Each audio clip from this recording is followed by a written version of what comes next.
Salut à tous et bienvenue sur AZ237. Voici la triste histoire d'un vieil homme qui avait été laissé par ses enfants dans une maison de soins pour personnes âgées, où il mourut tout seul.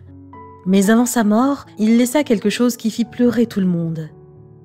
Regardons son histoire. Mais avant de commencer, j'aimerais vous rappeler qu'après avoir regardé cette vidéo, vous pouvez faire un tour sur notre chaîne pour découvrir de nombreuses histoires à la fois incroyables, intéressantes et émouvantes. Et n'oubliez pas de vous abonner à la chaîne et d'activer la cloche de notification si vous êtes nouveau parmi nous. Dans un pays d'Amérique latine, un homme de 90 ans fut emmené dans une maison de retraite pour personnes âgées, juste parce que ses enfants et petits-enfants n'avaient pas le temps de prendre soin de lui. Cela s'avéra être la pire décision. Malgré son âge, l'homme était sain d'esprit. La décision de sa famille le blessa profondément lorsqu'il la découvrit. Il avait manifesté son refus et avait demandé à vivre seul dans sa propre maison. Mais sa famille n'était pas d'accord, sachant que cela les contraindrait à s'occuper eux-mêmes de lui. Ils mirent donc leur projet à exécution et l'emmena à la maison de retraite. Il y avait beaucoup d'autres personnes âgées dans la maison de soins. Le personnel qui s'occupait d'eux était vraiment attentionné avec chaque personne. Cependant, après quelques mois, l'homme se rendit amèrement compte que sa famille ne s'intéressait plus à lui et il tomba malade. Il contracta diverses maladies communes aux gens de son âge. Les médecins déclarèrent que la raison en était la dépression due à son sentiment de solitude. Il n'en pouvait plus de cette tristesse et malheureusement, il mourut rapidement. Lorsque le personnel débarrassa ses affaires, ils trouvèrent une lettre sous son oreiller.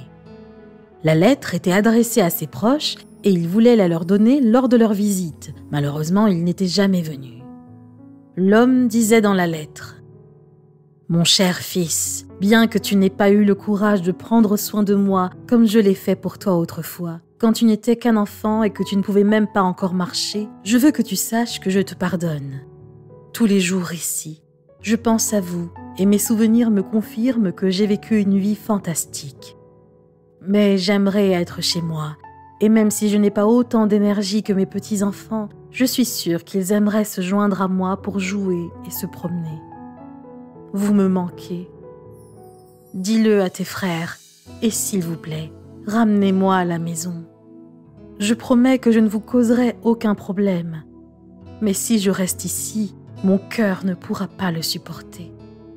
Je pense à vous à chaque seconde, ainsi qu'à votre mère qui prend soin de nous depuis le ciel. » Quand la lettre du vieil homme fut remise à son fils, il était déjà trop tard. Ses frères et lui étaient venus lorsqu'ils avaient été informés que leur père était mort de dépression, et leurs larmes et regrets ne pouvaient plus le ramener. Cette histoire prouve que beaucoup de gens oublient ou ne veulent pas reconnaître cette vérité. La meilleure chose pour le bien-être de nos parents ou grands-parents âgés est qu'ils soient entourés des personnes qui leur sont chères, qui ne sont autres que leurs enfants et petits-enfants. Seul notre amour et nos soins peuvent leur donner la joie et l'énergie dont ils ont besoin pour avoir une vie et une fin heureuse. Quelle est votre opinion au sujet de cette histoire ? Dites-le nous dans les commentaires. Si vous avez aimé cette vidéo, alors cliquez sur le bouton j'aime et partagez-la autour de vous. À très bientôt sur AZ237.